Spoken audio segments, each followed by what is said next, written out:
तो आज हम लोग रिव्यू करेंगे एक ऐसी मूवी जिसमें बॉलीवुड से लेकर साउथ तक, ओल्ड जनरेशन के हीरो से लेकर न्यू जनरेशन के हीरोज तक, बंदर से लेकर नागिन तक। सॉरी इसमें करेक्टर नागिन का नहीं है। कुछ बहुत ही कमाल के सीजीआई इफेक्ट से लेकर बहुत ही कमाल के वीएफएक्स तक सब एक मूवी में है। तो लेट मी रिप्रेजेंट यू ब्रह्मास्त्र। तो मूवी के स्टार्ट में हमारा हीरो शिवा जाता है एक मंदिर में, जहाँ पर वो अपनी छाती पीट कर जैसे ही आंखें बंद करता है पूजा करने के लिए, उसे पड़ता है दौरा और वो दूसरी दुनिया में चला जाता है। तो पहले लेट मी एक्सप्लेन यू दूसरी दुनिया। हजारों सालों पहले कुछ लोग थे जिनके पास बहुत ही खतरनाक अस्त्र थे और शक्तियां थी, और इन लोगों को कहा जाता था ब्रह्मांश। ये लोग हजारों सालों से अपनी शक्तियां और अस्त्र आम लोगों से छुपाते आ रहे थे, और हमारा मेन कैरेक्टर शिवा भी ब्रह्मांश का हिस्सा था, लेकिन इसे ये बात पता नहीं थी, और इसको दौरे भी इसी वजह से आते थे ताकि इसको पता चल सके कि ये उस दुनिया का हिस्सा है। मंदिर में जो इसे दौरा पड़ा था, इसने देखा कि दिल्ली का कोई साइंटिस्ट है जिसका नाम है मोहन। वो एक पत्थर पर रिसर्च कर रहा था, और ये पत्थर कोई आम पत्थर नहीं था, ये था ब्रह्मास्त्र का हिस्सा। ब्रह्मास्त्र के टोटल 3 हिस्से थे, और अगर वो जुड़ गए तो ये दुनिया का सबसे ताकतवर अस्त्र बन जाएगा। तो फिर क्या था, आगे चोरी से लूटने। तो ये है मूवी का पहला विलन जिसका नाम है रफ्तार।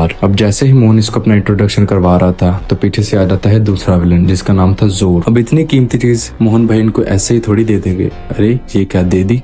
नहीं भाई, इस पर इन्होंने अपना खून फेंका और इसको अंदर फेंक दिया। लेकिन इनकी इसी हरकत पर जोर को आया गुस्सा, और उसने इनको फटका मारकर अंदर फेंक दिया, और लग गए ब्रह्मास्त्र का हिस्सा ढूंढने। लेकिन उनके ब्रह्मास्त्र का हिस्सा ढूंढते ढूंढते भाई ने नीचे से उनकी फील्डिंग भी सेट कर दी, क्योंकि उन्होंने पहन लिया था अपना अस्त्र, जिसे पहनकर वो बन जाते हैं बंदर। तो फिर क्या था, मोहन भाई इनसे बचकर भागे भागे भागे और फिर भागते भागते गायब भी हो गए। लेकिन थोड़ी देर बाद ये फिर वापस आए ब्रह्मास्त्र का हिस्सा लेने, लेकिन तभी इनको मेन विलन जुनून ने पकड़ लिया, और जैसे ही जुनून को पहला हिस्सा मिल गया, शिवा की आंख खुल गई, और मंदिर में आंख खुलते ही शिवा ने देखा ईशा को, और देखते हुए गायब भी हो गई। और उसके दुख में इसने क्या किया।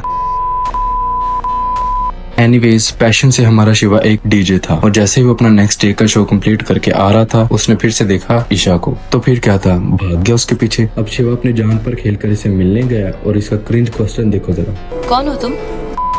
एनीवेज, लिफ्ट पर इनकी 2 मिनट की लंबी बातचीत के बाद इनकी जान पहचान इतनी बढ़ जाती है कि ये इतनी रात को इसके साथ पार्टी पर भी चले जाती है इसके घर, और वो भी नॉर्मल तरीके से नहीं। अब इतनी हड्डियां तोड़वाने के बाद ये पहुंचते कहाँ हैं, बच्चों के बर्थडे पार्टी पर। तो ईशा इसकी इस हरकत पे इम्प्रेस हो जाती है, और फिर शिवा से बताता है कि कैसे इसके घर में आग लगी और इसकी माँ उस आग में जलकर मर गई, और फिर ये अनाथ बन गया। और ये बात सुनते ही ईशा ने इससे पूछा, कौन हो तुम?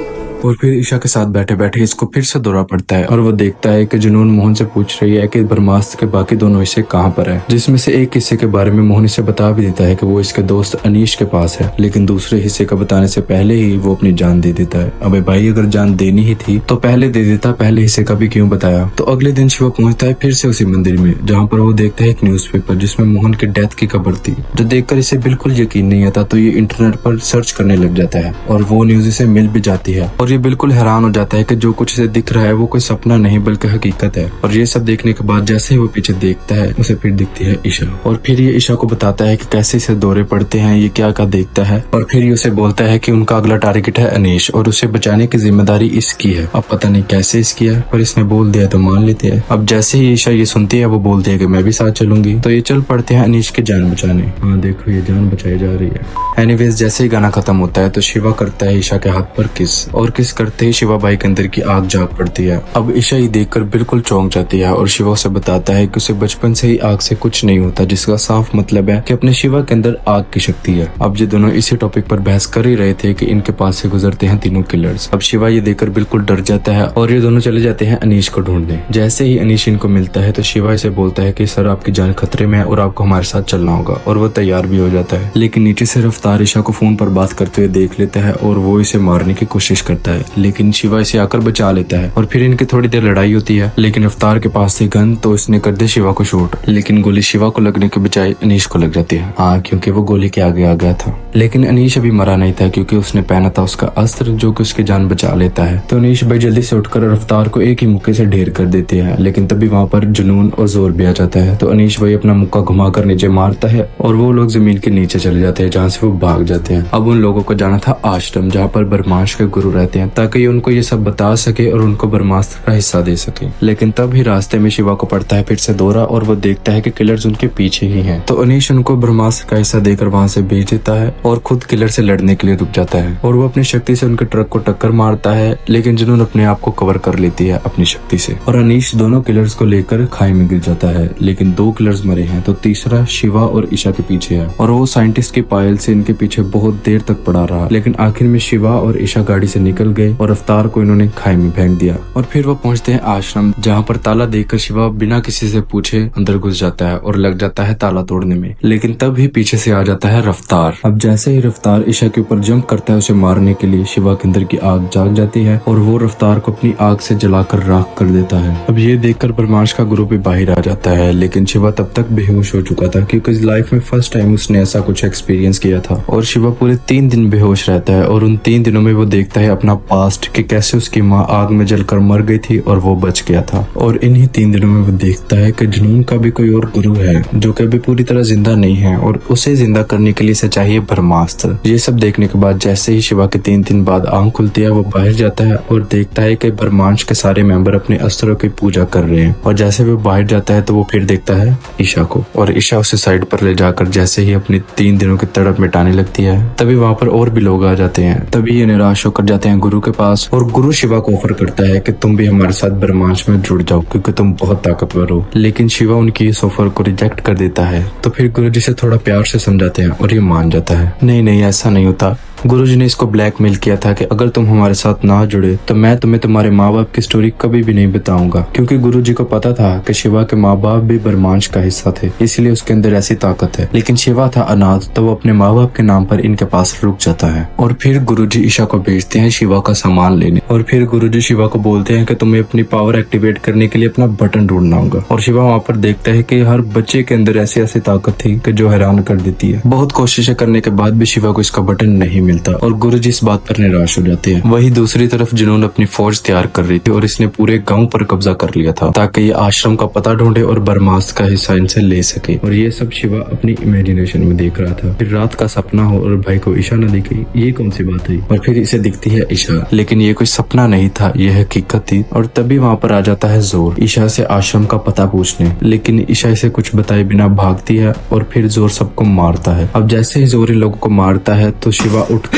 जल्दी से ईशा को कॉल करता है और पूछता है कि तुम कैसी हो। और जब शिवा ईशा से फोन पर बात कर रहा था तो पूरे घर में आग ही आग फैल जाती है। उस वक्त गुरुजी को पता चलता है कि शिवा की पावर का बटन है ईशा। फिर शिवा गुरुजी को बताता है कि मैं डरता हूँ कि कहीं मेरी आग ने जैसे मेरी माँ की जान ली वैसे ही ईशा की जान न ले ले। और गुरुजी आगे से कहते हैं कि प्यार की आग भस्म कर ही नहीं सकती। ये सुनकर शिवा के अंदर की आग जाग जाती है और वो अपनी शक्ति में फुल माहिर हो जाता है। शिवा और गुरुजी जंगल में घूम रहे थे और तभी वहाँ पर आ जाता है जुनून का आदमी जिसके गले में था लाल मणि जो कि जुनून के गुरुजी का था। अब जुनून का आदमी आग देखकर इनके ऊपर हमला कर देता है, लेकिन जैसे ही आग को बुझा देते हैं ये वहाँ से चला जाता है। और फिर गुरुजी बोलते हैं कि हमें ये इलाका छोड़ना चाहिए। और वहाँ पर रिसर्च करते करते गुरुजी शिवा को बताते हैं कि जब वो भी ब्रह्मांश का सिर्फ एक हिस्सा थे तब ब्रह्मास्त्र टुकड़ों में नहीं था बल्कि पूरा था। लेकिन उनके बीच था एक राक्षस जिसका नाम था देव। ब्रह्मांश का हर सदस्य सिर्फ एक अस्त्र या एक शक्ति का मालिक था, लेकिन ये राक्षस देव इसके पास बहुत सी शक्तियां थी, लेकिन इसके पास सबसे बड़ी ताकत थी अग्नि अस्त्र यानी आग की। लेकिन देव ने अपनी शक्तियों का गलत इस्तेमाल किया और ब्रह्मांश के लोगों से ब्रह्मास्त्र छीना। लेकिन तभी एंट्री होती है उस वक्त की हीरोइन की जिसका नाम था अमृता।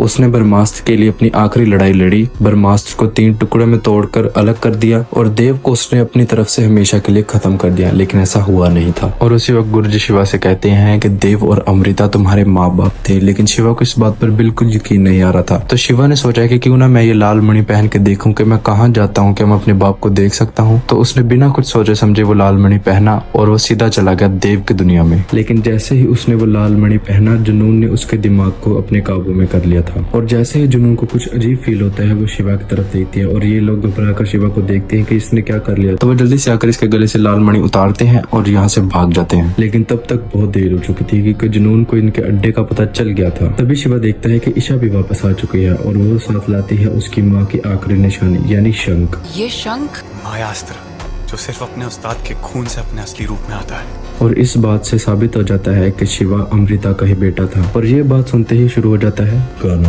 अब जैसे ही गाना खत्म होता है इन पर हो जाता है हमला और वो करती है भाई और कौन ही करेगी, जुनून करती है। अब जुनून अपनी सेना के साथ आकर इन सबको मारती है और ब्रह्मास्त्र के दोनों हिस्सों को जोड़ देती है। लेकिन जैसे ही शिवा की आंख खुलती है वो देखता है कि जुनून ने सबको बांध कर रख दिया है। और फिर गुरुजी कहते हैं कि अगर तुम्हें सबकी जान बचानी है तो तुम्हें उसे ब्रह्मास्त्र का हिस्सा देना पड़ेगा, जो कि तुम कभी नहीं कर सकते, क्योंकि अगर ब्रह्मास्त्र के तीनों हिस्से जुड़ गए तो पूरी दुनिया वैसे ही तबाह हो जाएगी। लेकिन शिवा ठहरा नशेड़ी बंदा, वो कहता है कि हम उसे ब्रह्मास्त्र के तीनों हिस्से दे देंगे। और जैसे ही वो बाहर जाता है ब्रह्मास्त्र का तीसरा हिस्सा देने, फिर वहाँ पर भी वो अपनी बातचीत करना शुरू हो जाता है। लेकिन जैसे ही वो तीसरा हिस्सा मांगती है, ये ब्रह्मास्त्र किसी को हवा में उछाल कर उन्हें अपनी ताकत दिखाता है और इस सबको मारना शुरू कर देता है। इसकी शक्ति देखकर जुनून तक घबरा गई थी, लेकिन भाई जोर को घंटा भी फर्क नहीं पड़ा। तभी जुनून अपनी दूसरी शक्ति जाहिर करती है जो थी पानी की।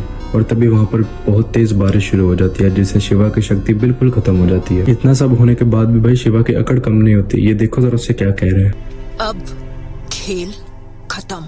अब खेल शुरू। अब शिवा तो बाहर था तो उन सब लोगों को छुड़ाया किसने, क्योंकि अंदर तो कोई था ही नहीं। लेकिन अगर मूवीज में भी लॉजिक होता तो मूवीज देखता कौन भाई। फाइट के दौरान ईशा देखती है कि जुनून को ब्रह्मास्त्र का तीसरा हिस्सा भी मिल जाता है, लेकिन इसको जोड़ने से पहले ही ईशा उसके दोनों हिस्से लेकर भाग जाती है और जुनून उसका पीछा करने लगती है। लेकिन शिवा सबको मारकर जुनून के पास आता है और उसे बोलता है कि अब तुम्हारा खेल खत्म। लेकिन तभी जुनून अपने मणि को छूती है और बोलती है कि देव बाहर आओ, अपनी आग दिखाओ उसे। और उसकी आग देखकर शिवा के पसीने छूट जाते हैं। भाई सच में बहुत खतरनाक थी। और फिर जुनून अपनी पूरी शक्ति देकर जाती है ईशा के पास। और भाई ये सीन बिल्कुल मत देखना क्योंकि ये बिल्कुल न्यू सीन है।